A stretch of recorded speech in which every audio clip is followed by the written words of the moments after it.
I'd like to start by acknowledging the Whadjuk Noongar people as the traditional custodians of the land that we're on today, here on the edge of the Derbil Yerrigan, and I feel very, very grateful to be on this land and talking about this topic, and I pay my respects to Whadjuk elders past and present. Thank you very much for coming on what is no less than an apocalyptic day weather-wise. This is the 7th day over 40 this month, which has blown all the records out of the water. And we were going to be on the grass down here, but I unfortunately have been, in the last 3 weeks, 3 times someone has collapsed at an event during the speeches. And I thought, no, we can't have that. We need chairs and we need to be inside. But very much appreciate you coming out on such a hot day. Now, I am really, really excited about this piece of work, and you've got a copy on your chairs. This has been a really ambitious piece of work, a community-driven, whole-of-government plan for what decarbonisation actually looks like from the perspective of a residential community here in Curtin. It looks at all the main sources of emissions and what we need to do about them. Now, anything that ambitious comes with risk, and there may be things in there that are not exactly how it turns out, but we wanted to create a snapshot of what we're doing now and also what needs to happen in the future, with specific asks for governments at all levels and individual actions, what you can do. And I think the main message here is that it's going to take action at a whole lot of different levels. It'll be messy and imperfect, but it is actually possible. And we wanted to create a positive vision of what's possible, what it looks like and why we should actually be excited about it. We haven't seen anything like this from other communities, so we're very excited that we might be breaking some new ground. So what is it? To start with, we've got a snapshot of Curtin's emissions. So we emit about 2 million tonnes of CO2e equivalent. About half of that's from electricity here in Curtin, about a third is transport, and the rest is waste, gas and industrial processes. So that gives us a bit of a broad sense of what we're doing now. Now, the process we went through on this report was gargantuan. It was 50 volunteers from across the community working in 5 working groups on 5 key decarbonisation themes of electricity, building, transport, greening and waste. And so each working group contributed to a chapter and also started a community project. So the electricity and buildings groups have combined and have started building this Electrify Curtin website, which is resources to help people work out how to electrify their own homes. The transport group is started a project promoting active transport for school kids, which will continue this year. The greening group started with native verge makeovers last spring, and we want to continue and amplify that project this year. And the waste group developed resources for Plastic Free July to try to encourage people to reduce their plastic use, at least in July, to give them a sense of what's possible for the rest of the year. Now, we have had an incredible group of volunteers. Can I ask all those who have been involved in the project in one of those groups to raise your hand?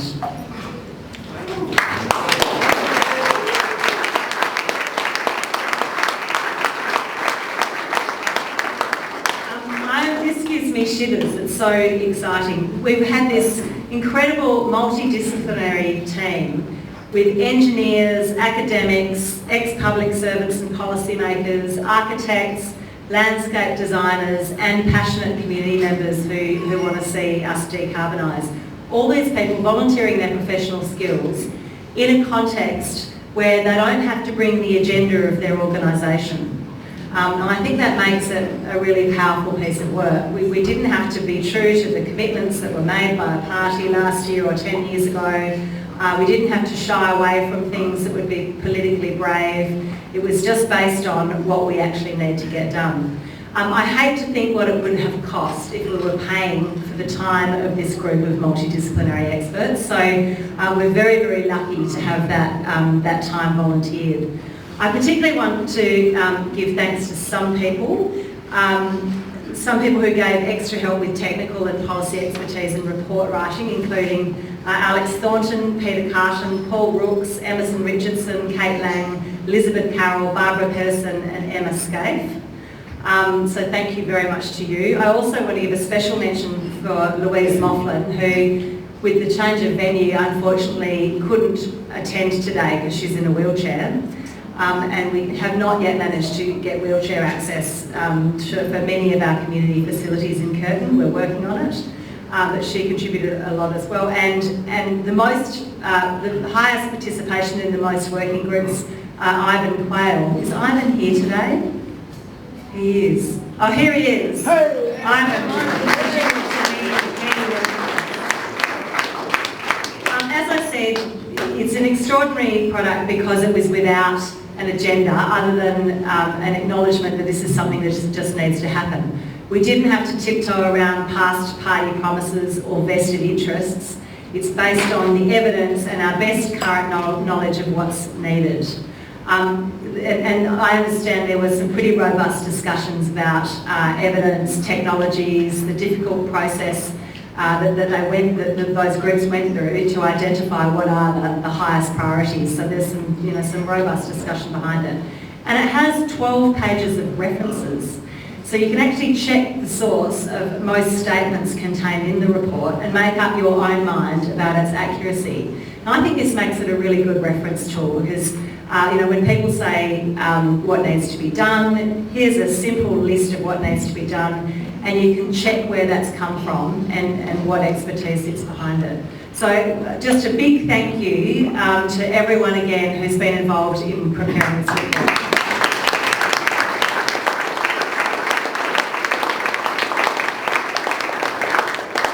In terms of its content, it maps out the big steps we need to get there. So for example, in the electricity chapter, it talks about the fact that we need close to 100% renewable electricity generation, we need increased storage capacity, we need upgraded transmission and distribution networks, and we need to coordinate supply and demand with a smart, flexible grid.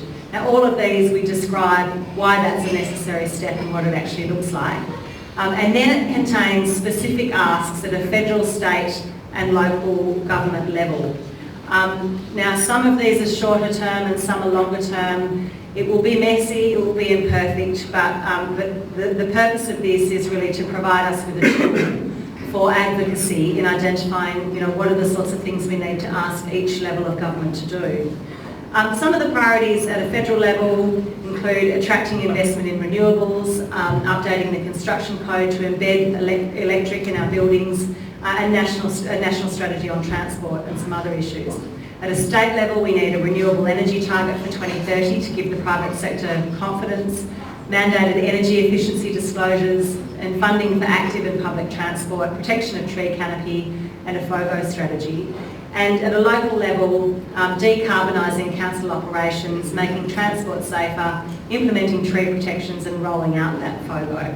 And I want to just pause to pass on a big thanks to all the councils who, for their engagement in this process. And they helped us and the working groups learn what councils can and can't do. And there's some great work happening in some of the councils in Curtin, so we're very lucky to have them. So thanks to some of the council mayors and CEOs who have joined us tonight. We need all three levels of government, so that's been very, very valuable to us to have your input.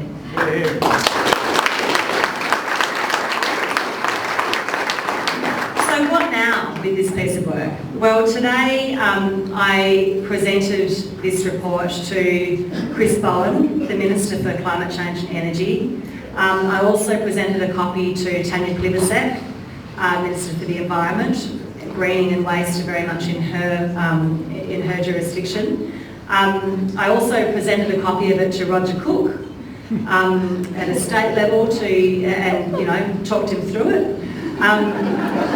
It is a advocacy tool. So for me and my work in Canberra, this sets out, this is my orders from the community on our climate priorities. So this is actually my mandate to represent the community and go and advocate for the changes that need to happen.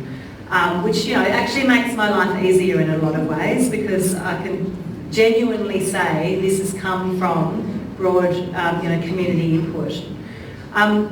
People have a general sense that we should be doing more on climate, but this now gives us a reference point for what it is that we actually need to be doing.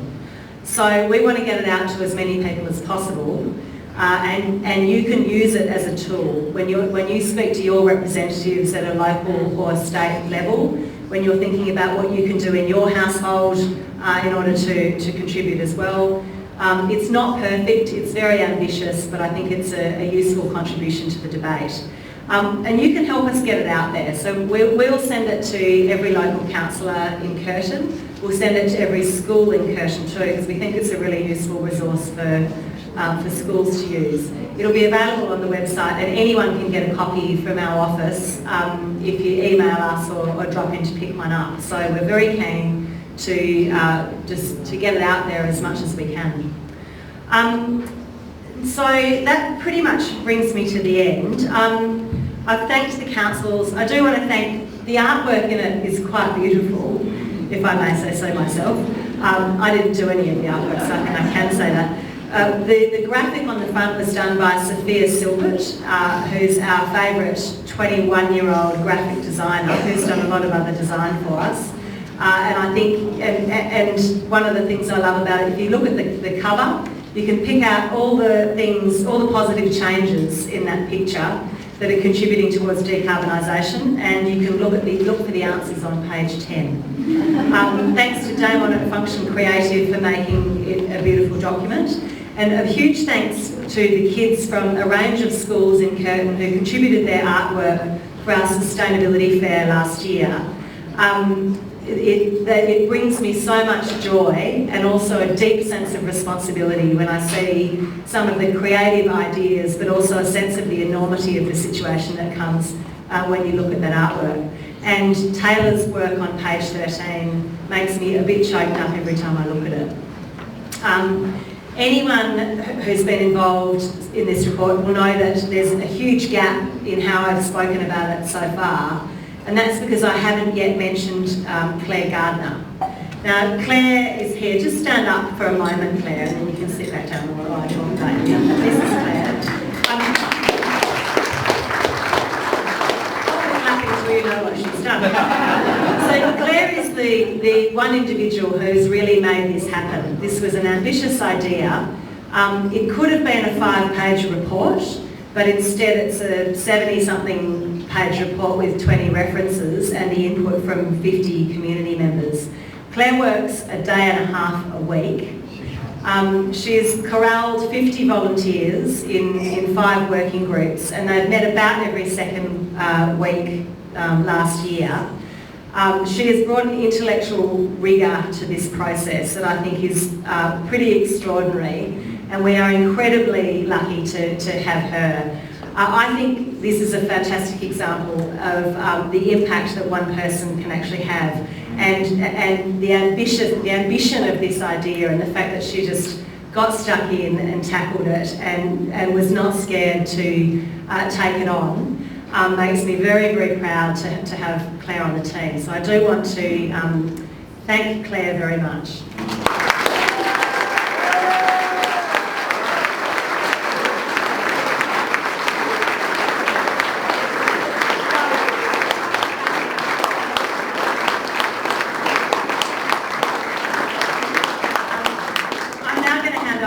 To talk about why we should be excited about the journey ahead, and then we'll hear from our special guest speaker, Josh Byrne, who we're very lucky to have here too. So I now declare the Curtin Pathway to Net Zero officially launched.